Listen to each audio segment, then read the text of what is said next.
be hearing him? I think you might be muted, David. These guys run a show called What Does This Button Do? In the last few minutes, I have proved that I don't always know what the button does. Just keep pushing them. Right. Something will work. Well, part of what we're going to be talking about today is venturing online and trying stuff and figuring it out as we go. So that's part of what I'm doing here. That's what Jim and Chris have done over the past couple of years. Let's start again. Welcome to Taking Public Speaking Online, Secrets of the Geeks on Tour.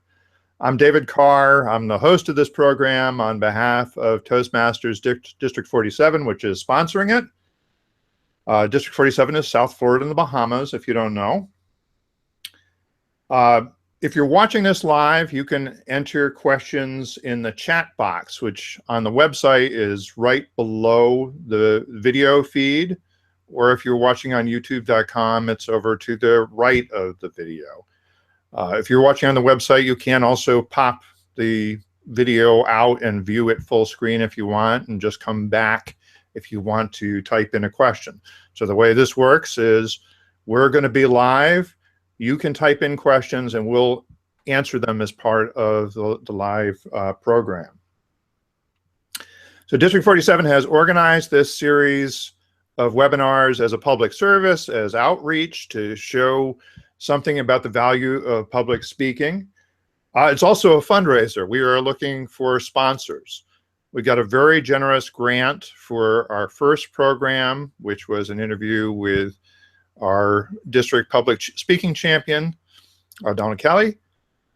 We got a nice grant from PwC Digital, and we are looking for sponsors for the next programs. I guess the sponsors of this one would be Geeks on Tour and Car Communications Inc., because we're donating our time and drumming up an audience for it. But we're also hoping to demonstrate to future sponsors that we can get an audience for these programs and that we can present worthwhile programming.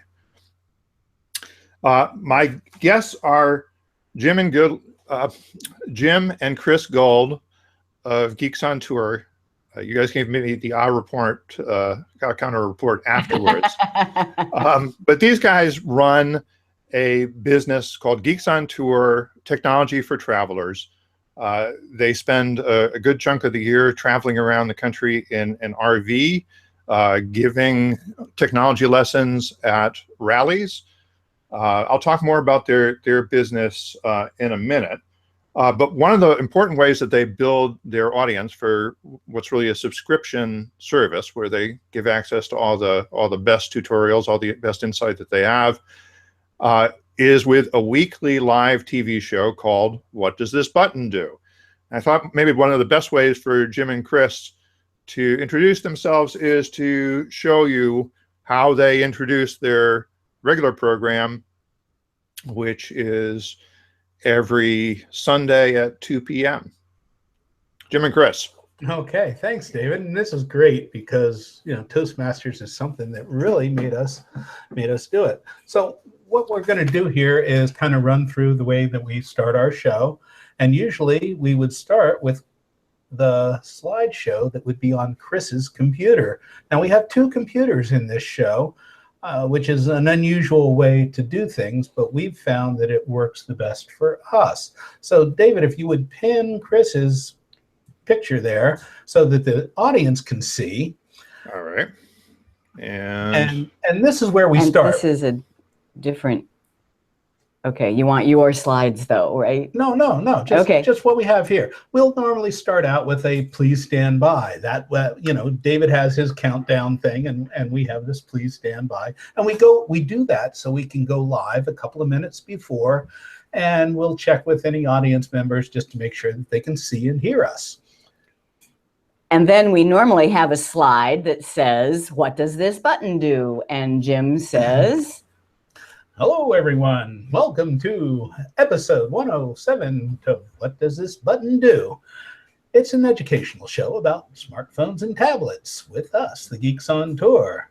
And then I'll switch over to our picture, And I'll say, hi, I'm Jim, and here together with my wife, Chris, we are Geeks on Tour. Do you think your smartphone is smarter than you? And you have questions about your iPad or your Android tablet. And how do you learn about these amazing devices? And we go on from there. Yes, and had you pinned our faces for that one, or are we still on the slide? It took me a minute. I missed my cue slightly, but Okay. but you're on now. Okay, that's And good. what's kind of fun about the way we do it is that we are a team, and his job is running the show and making sure that the right screen is being presented, and my job is to come up with content. And then we always wear our funny little hats here to remind us to have fun. That's the most important thing here. You know, it's fun. So we'll do a little sample of what we teach. One of our favorite topics to teach is using Google Photos. Christopher, before you do that, I wanted to give my little spiel. Okay. Okay. All right. Yeah. All right. I am preparing to spiel here. Right. And Okay, we see your slideshow. Good. Okay. All right. I wanted to let's see, take a moment to introduce myself as well.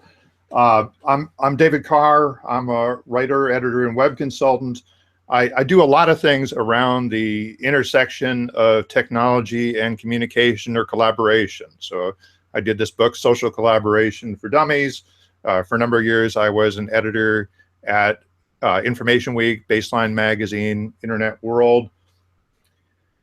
These days, I mostly do marketing writing and executive ghostwriting for technology companies, but I still do a column for Forbes, which will come up again in a minute.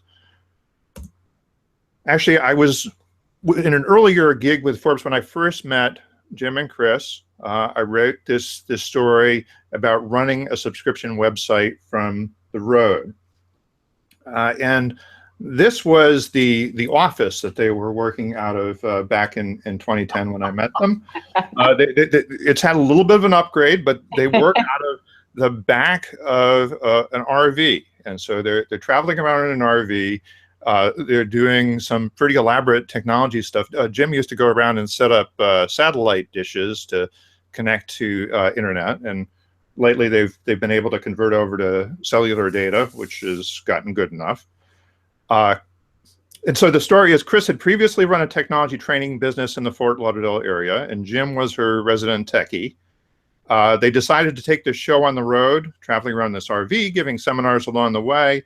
And the seminars were the hook that they used to sign people up for a subscription service that gives them access to an extensive library of video tutorials and additional documentation. And Chris is going to talk about how maybe the business model has changed a little bit over the years.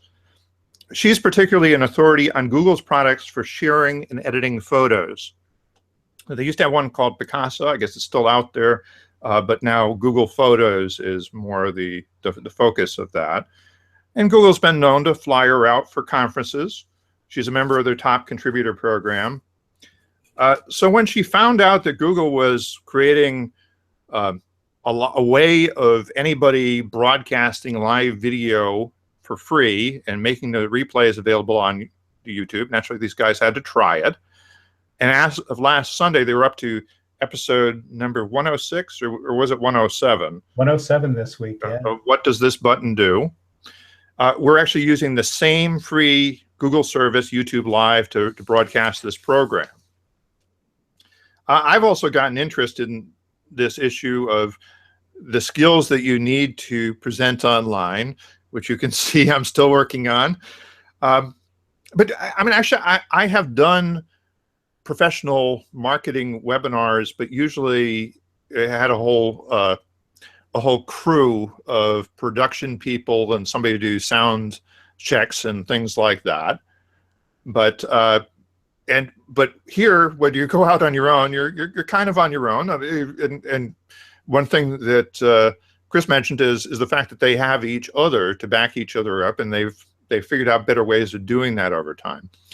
But you know, there is also this whole other world of marketing webinars And a lot of us now are being given these technology tools at work where we're expected to be in online meetings, doing online video and screen sharing. And so, my premise is that people actually need to learn how to do that better. The next program in this series will be an interview with Roger Corville, who's an authority on presenting using webinar and online meeting software like GoToMeeting, Zoom, WebEx. He primarily coaches marketers and executives. So between the two, you're getting both the small business guerrilla marketing perspective from Geeks on Tour and the more corporate perspective.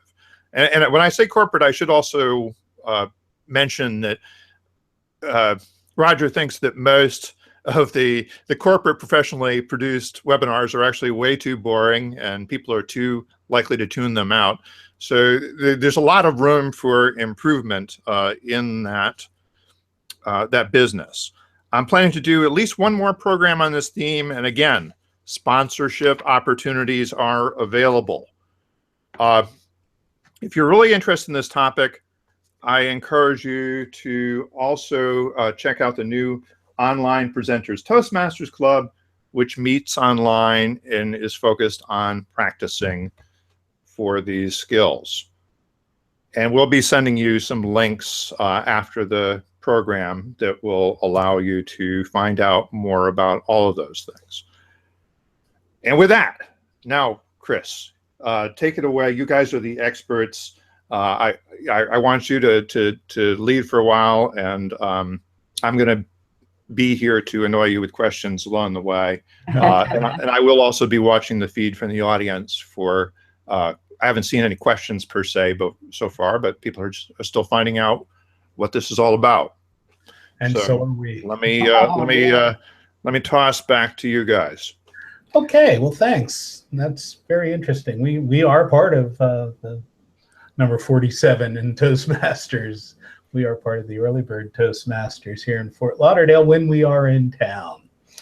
Toastmasters does really teach you a lot about public speaking, but this is a whole other ballgame. I see I see my public speaking skills strictly as being the foundation on which I stand, but all of the tools are different. Well, I mean, I think in terms of having some confidence about presenting, I think everything translates there. I definitely think that somebody who has experience as a Toastmaster and gets put in the position of giving a webinar is probably going to do a better job than somebody who didn't have any training in, whether it's through Toastmasters or some other means in public speaking. So a lot translates, but a lot is different too. Yeah. I've tried to promise people that this wouldn't be too much of a commercial for Toastmasters. We want people to be able to come away with from this with worthwhile information, whether they're in Toastmasters or not. But, well, that's our plan, is to always give some good information. So what most people use this technology for, though, is just talking heads. And if the information you're sharing is understood just by talking, then that's great. And this makes it so easy. But for us, we teach how to use smartphones and tablets. Our show is about using smartphones and tablets. So talking is not enough. We need to be able to show. So we are using the video for talking heads, plus screen sharing for slides, plus another camera for showing the phone. And we could give a little demo of that right now. And then we'll go back and kind of review and discuss the things that we did. Does that sound good? That sounds great. Which, do I need to pin something or not yet? Yes, we will tell you. So do pin the slideshow right now, my computer screen. And actually, since we've used that piece of jargon, we should explain what that means. Is we're just manually selecting which screen to show. That's what we mean by pinning. So in these Hangouts on Air, which is the technology behind these things, the person who is the host, in this case is David, determines what the audience sees. People inside the show, Chris and I and David, we have control over what we see on our own screens. David has control as host of what the audience sees. So when I say pin, I'm just saying stick one of us and make sure that everybody Ouch. is seeing us. So normally this stuff will automatically switch back and forth, and that's great because you don't have to worry about it. But if you have a third device in there, as we do in our show, I have to, as host, make those changes. So when I ask David to pin the slideshow, which is Chris's slideshow computer, or pin my computer, which might have either of two cameras on it. So right now, my session has our document camera where Chris can demonstrate stuff that's on a phone or a tablet inside a little light box. But I actually want to start with the live. Okay. So first, pin the slideshow. So they should be seeing a slide that says using Google Photos. Right. And this is part of how we design a presentation. The old tell them what you're going to tell them, then tell them, or in our case, show them, and then tell them what you told them. So this first slide is what we're going to do. I'm going to take some pictures with my phone, then we're going to view them using the Google Photos app, and then I'm going to crop and edit and make a collage. It actually is very quick. So now go back to our live faces, because I'm just going to take a couple of pictures. And first, I'm just going to take a picture of our set so that you'll see it. And I'll take a selfie going this way. And I want to show you a picture of my photo box, which is how we get good lighting on the cameras. And would you take a photo of your soundboard? You're just, we have lavalier mics, and he has a sound mixer that we want to be able to show you. Okay. And now Jim is going to switch his camera over to the document camera, and you don't have to do anything, David. So if you're showing the document camera. So now people should be seeing my iPhone. Yep, nice short picture. And if I go to Google Photos, you will now see the photos that we just took. So there is our set with, these are our two computers and then the monitor that we're viewing on. And there's the selfie. And there is the photo box that my phone is in right now that allows you to see it well. And there's all the ones that he did. And there's the soundboard. All right. So I want to use Google Photos tools to brighten that up. I tap the edit pencil and tap auto, and it's a little bit brighter picture. And then I'd want to make a collage of those pictures. I select the picture of the soundboard, select the photo box, the selfie, and our set. I tap plus and make a collage. So this is how we teach. We actually demonstrate the phone. And rather than having the phone displayed on a computer screen, we like the document camera because you can see my fingers. And there's the collage. That's all there is to it. Google Photos is just so easy. And that's it for my demonstration. Now, David, you can just click on the PowerPoint show. And we're ready. We always end with review questions. Now, we take 45 minutes to do all this. You know, I'm just doing a very brief sample. So review questions. You can use the Google Photos app instead of Apple Photos on an iPhone. True or false? Absolutely true. To begin editing a photo using Google Photos, tap what icon? The pencil, the three-dot menu, or the word edit? The pencil is the edit icon in Google Photos. And to make a collage, to go to college, to make a collage, you need to do what? You first need to select the photos that you want in the collage, then just tap the plus and collage. And while we're going through that process, I might go back and forth from the review questions on the slideshow. Yeah, you can just click on our faces to now. a live, and it can just go back and forth. Okay. All right. If you're back to us, back to you. That's how we do our show. It's intense because it's live, and it gives you this really adrenaline going. I know David has that going on right now. Yeah. Well, particularly when things weren't working a few minutes ago, but that's happened to us. It's just abject terror when the thing. No, you.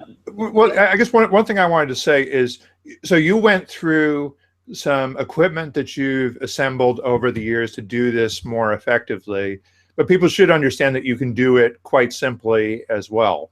Oh yeah. You can do it just with the webcam on your laptop. Now, one criticism of that sometimes is people say that you are getting a shot that's kind of up people's nose a little bit just because of the angle of the camera that's built into your laptop. So today I'm experimenting with a separate webcam that I've placed on top of a box behind my laptop, and it just raises up the video a little bit. So, you can spend maybe a small amount of money on a few odds and ends. I mean, also some sort of headset is also a good idea. Actually, I was going to just use earbuds, but I was having trouble with my sound, and I switched it out for the bulky headset. I don't know, whatever. For these shows, I think that's perfectly acceptable. We wanted to have more of a personal thing without the headphones, so we got these lavalier microphones and a soundboard and stuff to make it a little bit more. We have LED lighting here. We have a background and all the set and that kind of stuff. It's not professional, but it's semi. But I mean, I also see this as sort of a genre of these social media video opportunities that are being offered to us for free. I mean, I know you guys have played around with Facebook Live as well, which is sort of a similar concept. It's the practicalities are different. The easiest way to do a Facebook Live is from your smartphone. Mm-hmm. And then all you can do is talking heads. There's no screen sharing. There's no second camera. Well, there are video conferencing companies that apparently have built integrations with Facebook Live. So, but it's a more complicated process. You might have to, pay for a subscription service. Free. There's more techie. Yeah, this is all free. Blows away. I mean, we honestly do have, you called it a TV show. Well, it's not on TV. You watch it on your computer, but we do. Once a week, there are people that watch us from all over the world. And we don't pay anything for the production. It's amazing. We have people from Australia, from Panama, who are watching us and learning every week. They get to take a weekly class online. Yeah. And if once you get into this stuff, you're going to want to improve it. So that's where we come from. Well, one of the things I want to mention about Facebook Live is I have seen people use that professionally as well. Mm-hmm. There's a gentleman named John Hayden. I think I'm remembering the name right, but he is an authority on social media marketing tactics for nonprofits who are often trying to do things for free. They want to maximize the top line that they're able to bring through to their business. But he does a weekly Wednesday hump day coffee break Facebook Live program. And I think it actually may have been a Hangout or some other kind of webcast in the past, but he does it now by Facebook Live, and he gets good engagement. People can click that little button that makes a heart fly across the screen, or whatever it is they do.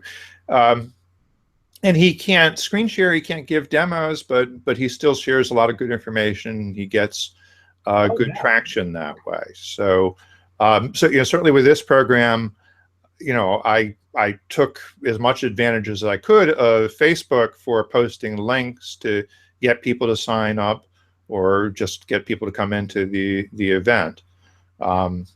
And we have done a couple of Facebook Live ones, and the fact that it does not allow us to screen share or have a second camera has made it very relaxed. I love doing the Facebook Live ones. Okay, limitations can be your friend. That's true. Yes, simplicity can be your friend. Absolutely. Let's see. One of the lessons learned that I think we have is timing, and we get a lot of that training in Toastmasters, don't we? Mm-hmm. But we don't have a timer telling us when to cut it off.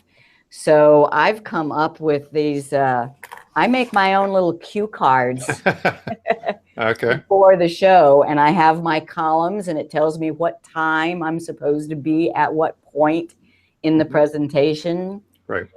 And it's always just rough. I mean, you got to be able to wing it in these things, but timing, people will leave very quickly in these things. It's unlike, they don't have to embarrass you and stand up and walk out the door. All they have to do is click away. So, I wondered if you could, you're actually in a business of teaching about technology. It lends itself to the format to some extent, but I was thinking of this in terms of small business, as I say, guerrilla marketing tactics, taking advantage of free or cheap things and hopefully getting an outsized effect from them. I mean, if you were running a pet shop, you probably could do a weekly show on questions you get from customers and take questions online about caring for your cat or whatever.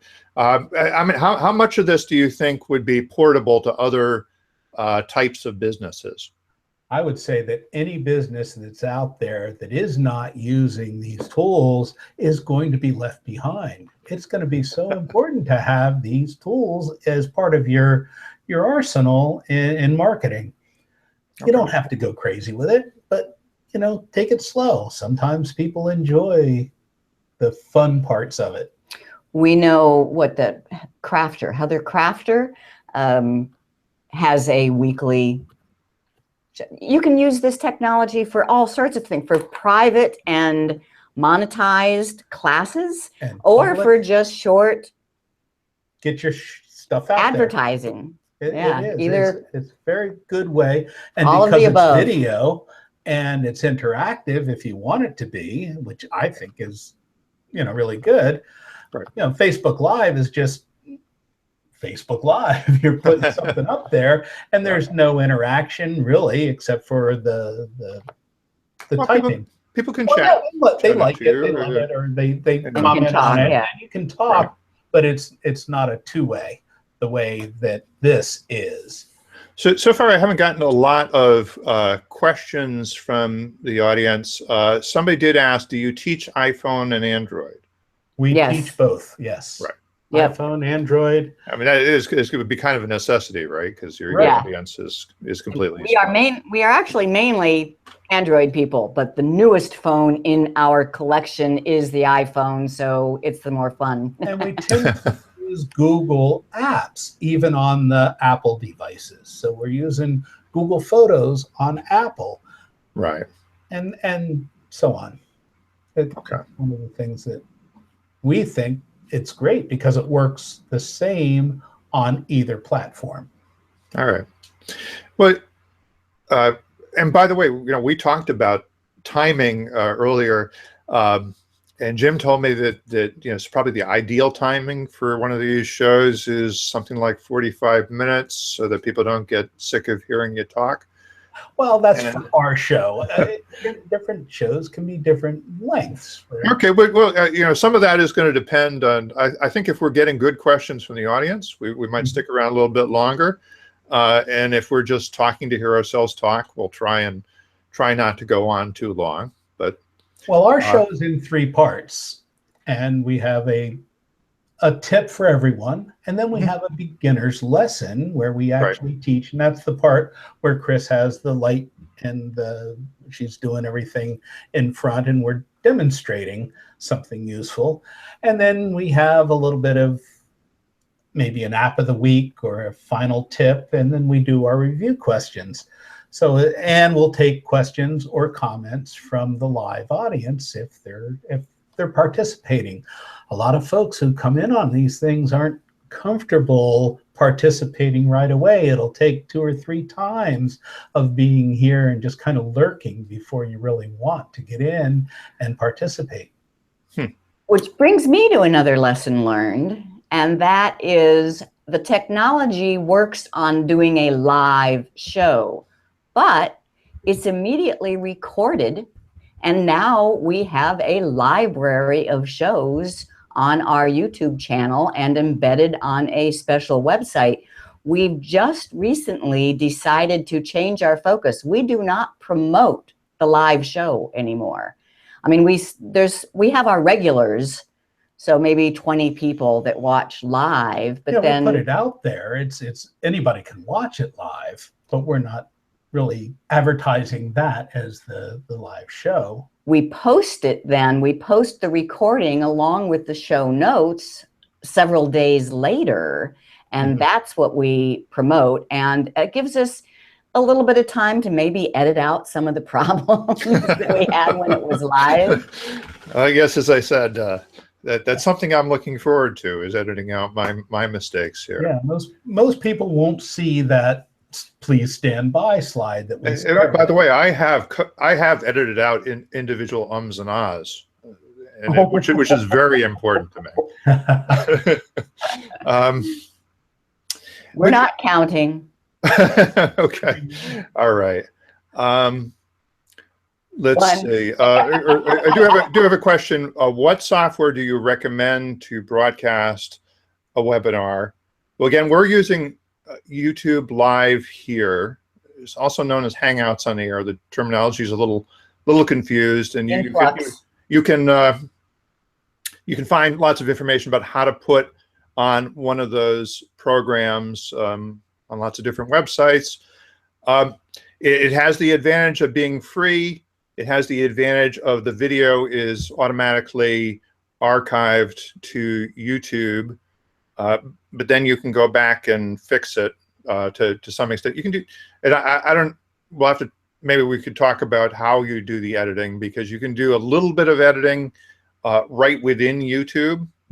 So, for example, I had a few minutes of video that were showing a countdown clock. I can go back and edit that out later. But if you want to do kind of fussier stuff, the built-in YouTube tools aren't quite good enough. So you might have to download the video and edit it in an offline tool. And then upload it again. The other thing I wanted to mention, though, this gentleman, Roger Corville, who we have on another of these webinars in a couple of weeks, was saying that YouTube Live would be pretty close to the bottom of his list in what he would use to do a professional webinar, because the difference between free and the relatively reasonable cost of a lot of the what he considers more professional products is not that great. So you might look at GoToMeeting or Zoom. Zoom, it's spelled Z-O-O-M, is one that I use all the time for business meetings. And I guess they have a different edition of it that is something like this format that can be used for broadcast, which I haven't used up to this point. So, well, when most people say webinar, they are talking about a private, a closed group. And yeah, YouTube Live would not be appropriate for that. YouTube Live is like a TV show. You can just turn it on. Anybody can turn it on. You actually can set it to unlisted, but not when you're recording. Not when you're broadcasting. Is that true? Recording it. It's only after it's saved would it be unlisted. Oh. Okay, I didn't know. Well, I mean, Yeah. there is something in the settings where you can decide whether it's going to be public or unlisted. So Absolutely. I didn't But know that. not when it's live, not when you're When it's recording. live, it's live. Okay. Live, it's live. All right. I learned something new. I mean, I do know that there are some commercial companies. Afterwards, absolutely. And a lot of people do it that way. And So- if you don't tell people that it's happening, Yeah, there's not going to be anybody watching. nobody's going to watch you. I mean, Okay. YouTube has millions and millions of minutes being recorded every single day. So they're not going to come across our stuff unless we promote it somehow.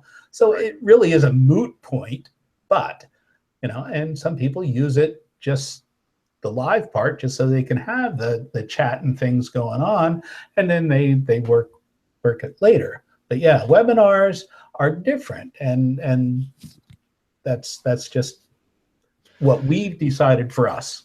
Well, and also the standard marketing webinar that is out there, which I think is another style to think about, is just people talking over slides. And often there is zero video.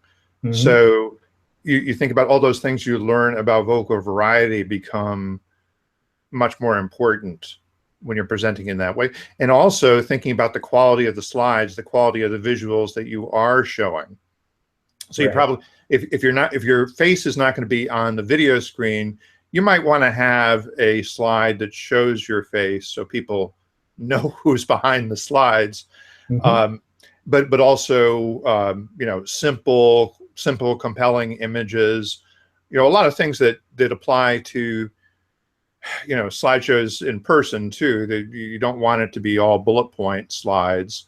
Yeah, see, our motivation, our reason for doing this is kind of twofold. One for us and one for we make our living from our website, which people pay a membership to gain access to our stuff.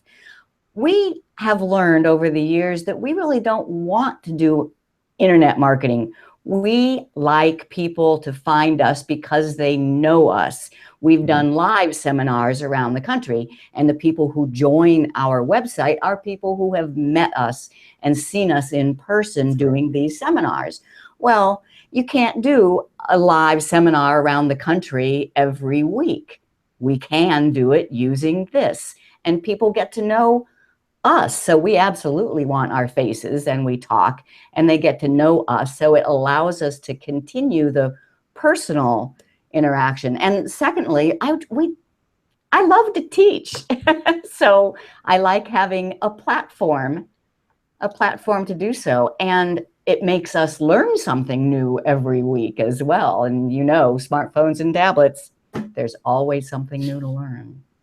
Well, I've got a few questions that have come in about technology.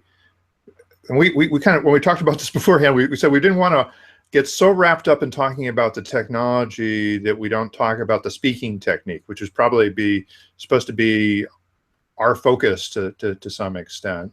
So I'm going to get to those questions about technology in a second. I wanted you, Chris, though, to talk a little bit more about speaking style online. We were talking before the show about eye contact and how challenging that can be. And maybe that's an example of a broader issue about your body language online. But I've been having trouble maintaining eye contact with the camera because I keep wanting to look down at the laptop screen. Yes, that's one thing that you get evaluated on in Toastmasters speeches is having eye contact. And that's something I miss so much when we are doing these presentations versus doing our face-to-face seminars.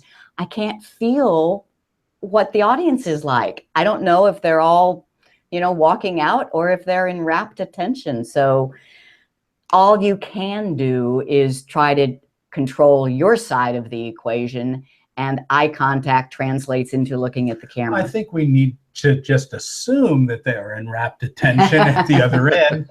And yeah, it is a thing that you have to kind of learn, is to look at that camera, look at the lens, and try and visualize an audience behind there.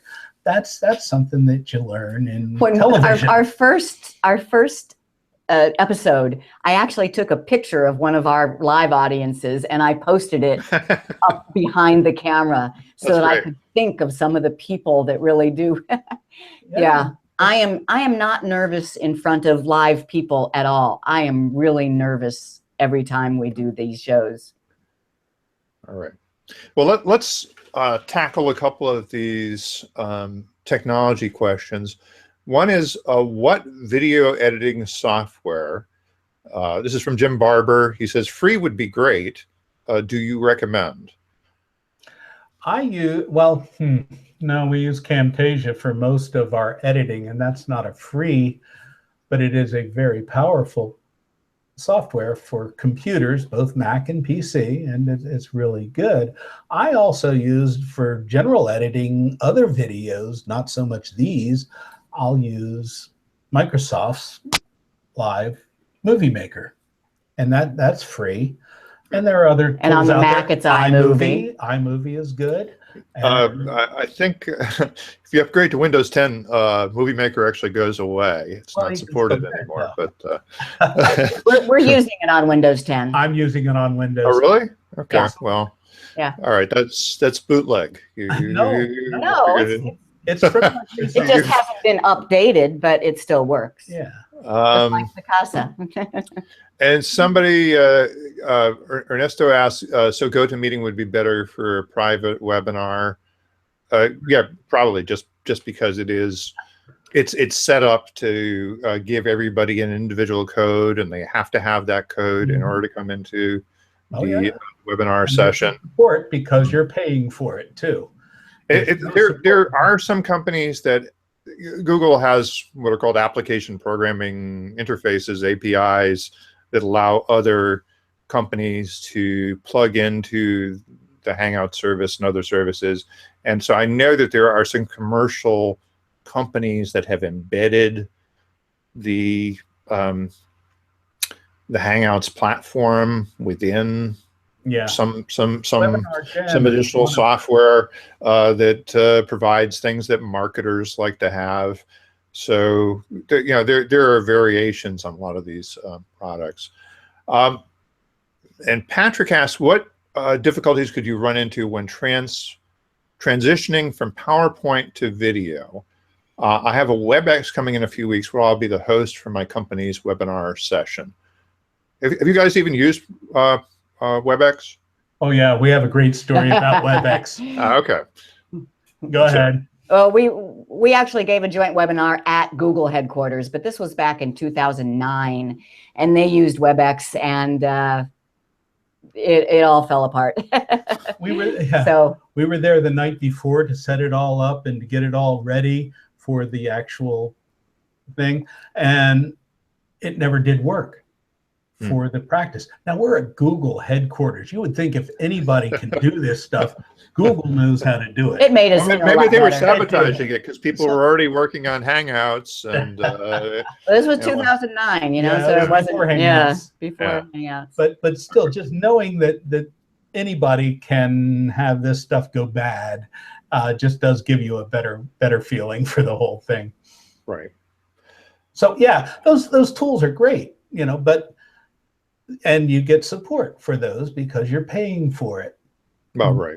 We probably shouldn't be scaring you off of WebEx. No. I mean, they're talking about WebEx from several years ago. For one thing, you're going to be doing it in a professional setting. Hopefully, you have somebody. That story. You might want to have somebody coaching you along. And again, when I've given webinars in a more professional context, there's often people who are doing your sound check, and so if you have sort of a technology monkey who is in charge of those aspects and you just have to worry about presenting, you should be okay. One issue that I've come up out in the Hangouts format is with let me see if I can show this. If you try and share your screen and you share the whole screen, you get this crazy hall of mirrors effect. And so I have found that to be kind of awkward on occasion. You can select an individual application to share, but then I'll go into a web application and there will be something that is a pop-up screen, and the pop-up screen won't show up on what I'm sharing. So I'm yammering along about what I'm showing on screen, but the audience actually isn't seeing that action that I just took. Right. So that's one of the reasons we use two computers in the system to get away from that. And that's why we switch from one camera to another by going to the different system. Okay. That's all right. So my computer is always on screen share, period. Right. You're seeing my face through his computer. Okay. All right. Yeah, well, it's like the stories about how when the first TV shows went on, they tried to run them like stage shows, and I think it was Lucille Ball and her production company that came up with the idea of having 3 cameras and shifting them around so that they could have more agility in the program. So to some extent, we're kind of reinventing the same kind of things. Very true. It's tough to do all that stuff by yourself too. Yeah, I would not do this without him. I would do Facebook Live. I would just talk to people, no problem. But to do a show where we have a set agenda and goals. An educational show. An educational show, yeah.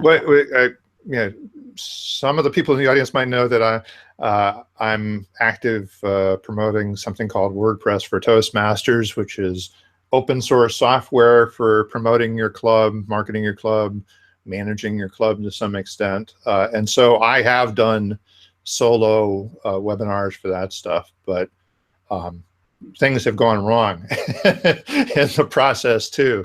And I haven't always had backup. Jim actually helped by being my backup person in one of those shows, at least. And then there was the show that I scheduled, and I got caught in traffic across town, and I actually never made it up. So I was getting messages from Chris saying, "Where are you? we're waiting for you. We're trying to support you, and you're not here." I think that might become a new job type, a new profession, is being a webinar manager or something. Like a comment wrangler. Right, because like what you're doing right now. I mean, if you are running the show and we can just do what we want, you could do that for other people. Okay.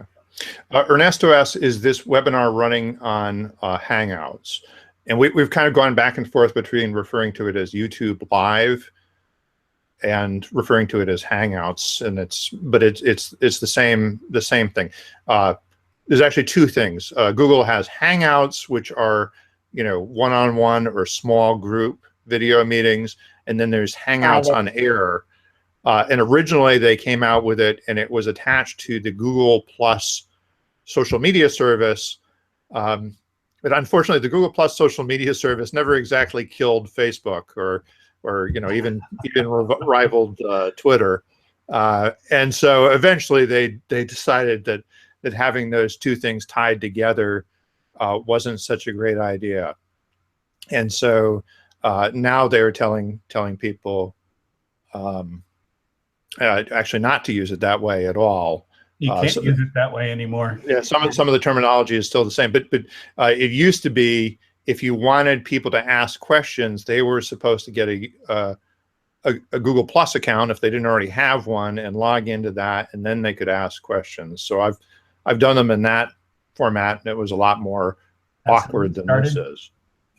Yes, it is YouTube Live now, but the engine underneath is still the Google Hangouts on Air. All right. So we're probably confusing people further, but if you have more questions, you could write back to the email. If you got a confirmation message when you join this, you can write back to me there, and I can give you some pointers to where to find more information. We are almost at an hour into this, and I know some people have dropped off along the way, not too surprisingly. So probably we can wrap this up. Thank you, everybody, for tuning in. We would love to have a sponsor for the next one of these programs.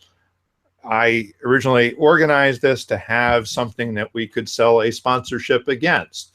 And you do, if you sponsor one of these programs, you do have to consider it to be a donation to a nonprofit organization that provides a useful professional service in the community. You can't probably justify it entirely out of your advertising budget.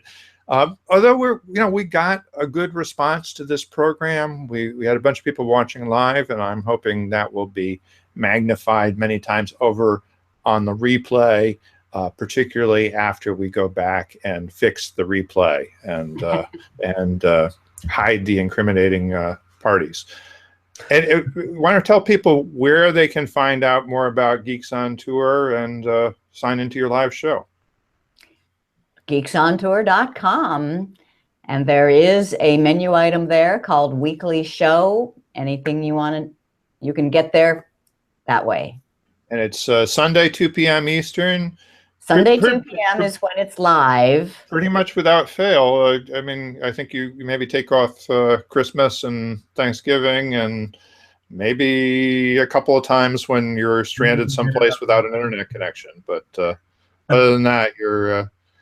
And their last show was, I think it was your last show, was actually about finding internet connections on the road, which is... But then we post it every Wednesday on a separate site called thebuttonshow.com. And there we will post on Wednesday, even if we didn't do a live show on Sunday. So we do a rerun, if you will. Okay. All right. More shows that we're more tricks that we're learning from television, right? Doing reruns. Right. Absolutely. You know, consistency is huge. You cannot overestimate the power of consistency. Well, right. The fact that it's every week, that you've established a weekly schedule, and that you have somewhat the same format. You talked about having three chapters for the organization of the show. You know, all those things I'm sure help you build your audience. So I will wrap this up. Ernesto's asking, was the invite sent to everyone in District 47 Toastmasters? It went out to a lot of people. I'm not sure, how broadly. It might have only gone out to club officers. Sometimes they do it that way, and the club officers are supposed to relay it to everybody else. So I did my darndest to drum up an audience. So, but you're welcome to share the replay for people who are unable to make it live, and we hope that you do. And with that, I am going to click the stop broadcast button and say goodbye. Thanks for tuning in. Keep pushing.